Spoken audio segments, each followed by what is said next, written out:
Hello दोस्तों, कहानी शुरू होती है और हम लोगों को रेगिस्तान के बीचों बीच एक रिसर्च टीम को दिखाया जाता है। दरअसल ये सभी एक प्राइवेट कंपनी के लिए काम करते थे। उस कंपनी का मानना था कि रेगिस्तान के अंदर बहुत सारा खजाना है, इसीलिए ये सभी खजाने को ढूंढने के लिए रेगिस्तान में आते हैं। तभी इन लोगों को वहाँ पर एक बड़ी सी चट्टान दिखाई देती है जो कि अंडे के आकार की थी। ये सभी मिलकर उस चट्टान को देखने लगते हैं। तभी उनमें से एक आदमी उस चट्टान को हथौड़े से तोड़ने की कोशिश करता है। कुछ टाइम कोशिश करने के बाद वो चट्टान टूट जाती है। उस चट्टान में से बहुत ही भयंकर क्रीचर निकलता है जो कि उन तीनों को वहीं पर मार देता है। यहाँ पर हम लोगों को पता चलता है कि वो कोई चट्टान नहीं, वो एक अंडा ही था। इसके बाद सीन शिफ्ट होता है। यहाँ पर हम लोगों को जैक और उसके बॉस को दिखाया जाता है जो कि जैक को समझा रहा था कि आगे तुम्हें क्या करना है। अगले दिन जैक उसी रेगिस्तान में पहुँच जाता है। अब टैक्सी वाला जैक को यहीं पर छोड़कर वापस से चला जाता है। तभी जैक की नजर एक बूढ़े आदमी पर जाती है जो कि दुकान लगाकर बैठा था। जैक रेगिस्तान में दुकान देखकर खुश हो जाता है। अब कुछ टाइम होने के बाद जैक को लेने के लिए एक कमांडर आता है। यहाँ पर आकर जैक की मुलाकात सबसे पहले एक लड़की जिसका नाम मिकी था उससे होती है। यहाँ पर मिकी जैक के सामान को चेक करती है। मिकी को जैक के बैग में से एक पानी का ट्रैकर मिलता है जो कि 2000 फीट गहरे पानी तक का भी पता लगा सकती है। तभी वहाँ पर एक ऑफिसर टाइटस आता है जिसके हाथ में मरा हुआ सांप था। कुछ टाइम के बाद हम लोगों को दिखाया जाता है कि जैक और मिकी अपनी टीम के साथ उसी रेगिस्तान में जा रहे हैं उन तीनों आदमियों को ढूंढने के लिए, क्योंकि काफी टाइम हो चुका है और वो तीनों अभी तक वापस नहीं लौटे हैं। इन लोगों ने अपने ट्रक के ऊपर बहुत सारा फ्यूल इकट्ठा करके रख लिया था। रेगिस्तान में जाने से पहले टाइटस को एक बूढ़ा आदमी एक लॉकेट देता है जो कि देखने में इंसान की खोपड़ी के कंकाल की तरह ही लग रहा था। अब इन सभी का सफर शुरू होता है। काफी देर रेगिस्तान में भटकने के बाद इन सभी को एक ट्रक मिलता है। अब ये सभी अपने ट्रक से उतरते हैं और वहीं पर आसपास देखने लगते हैं। तभी इन सभी को वहीं पर दो कंकाल दिखाई देते हैं। ये लोग कंकाल के पास जाते हैं। कंकाल में से इन लोगों को एक चाकू मिलती है। चाकू को देखने के बाद काल समझ जाता है कि ये उसी के साथियों के कंकाल हैं। यहाँ पर सभी लोग उन कंकाल को देखकर बहुत ही ज्यादा हैरान हो जाते हैं। यहाँ पर दो ही कंकाल पड़े हुए थे, इसीलिए सभी लोग सोचने लगते हैं कि इन दोनों को उस तीसरे आदमी ने मारा हो, क्योंकि उस तीसरे आदमी का यहाँ पर कंकाल नहीं था।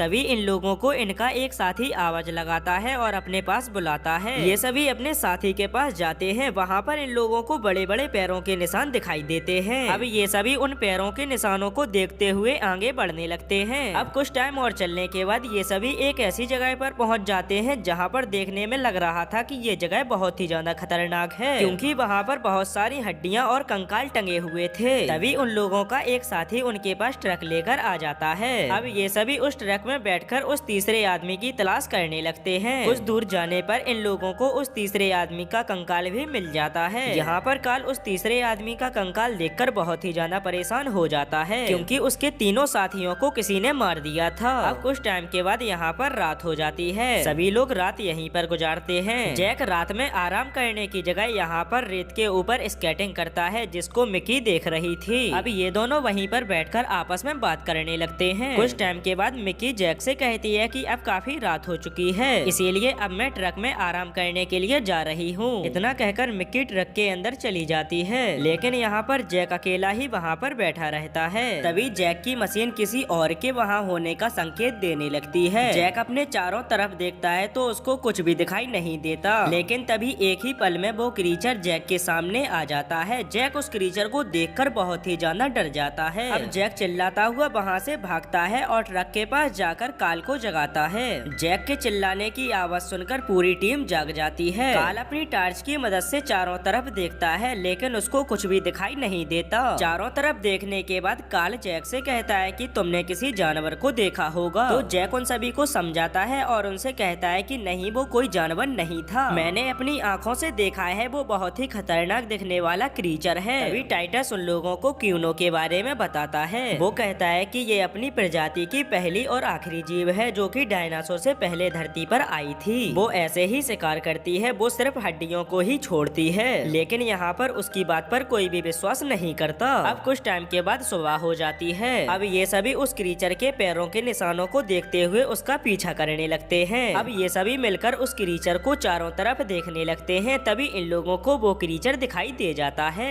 यहाँ पर काल बिना कोई देरी करते हुए उस क्रीचर में गोली मार देता है। गोली घलते ही वो क्रीचर चींटियों की ढेर की तरह बिखर जाता है। अब ये सभी दौड़कर उस क्रीचर के पास जाते हैं, लेकिन इन लोगों लोगों को उस क्रीचर का वहाँ पर नाम निशान भी नहीं मिलता। वहाँ पर मिलती हैं इन लोगों को अपने साथियों की कुछ हड्डियाँ। अब ये सभी फिर से ट्रक में बैठकर वहाँ से जाने लगते हैं। तभी अचानक ट्रक में एक शॉर्ट सर्किट होता है, जिसके कारण ट्रक में आग लग जाती है, जिसको ये लोग सभी मिलकर बुझा देते हैं। आग लगने के कारण इन लोगों का ट्रक खराब हो जाता है, इसीलिए अब ये सभी यहीं पर रुकने का फैसला करते हैं। कुछ टाइम के बाद रात हो जाती है। कुछ ही टाइम में सभी लोग सो जाते हैं, लेकिन यहाँ पर टाइटस सभी लोगों की रखवाली कर रहा था। तभी टाइटस को उस मशीन के द्वारा किसी के यहाँ पर होने का एहसास होता है। तभी टाइटस की नजर उस क्रीचर के ऊपर पड़ जाती है। वो कर्ट के पास जा रहा था, जो कि अभी सो रहा था। टाइटस कर्ट को आवाज लगाता है, लेकिन जब तक बहुत ही देर हो चुकी थी। उस क्रीचर ने कर्ट के चेहरे का आधा हिस्सा खा लिया था। अब ये देखकर टाइटस घबरा जाता है और सभी को आवाज लगाता है। सभी लोग वहाँ पर आ पाते उससे पहले ही वो क्रीचर टाइटस को भी अपना शिकार बना लेता है। वो क्रीचर दिखने में छोटी छोटी चींटियों के झुंड की तरह थे। तभी वहाँ पर काल आता है और उन सभी क्रीचर के ऊपर अपनी बंदूक से फायर करने लगता है, जिससे कि वो क्रीचर टाइटस का एक ही हाथ खा पाते हैं। यहाँ पर सभी लोग मिलकर टाइटस को ट्रक में बैठा देते हैं, लेकिन काल की गोलियों का उस क्रीचर के ऊपर कोई भी असर नहीं होता।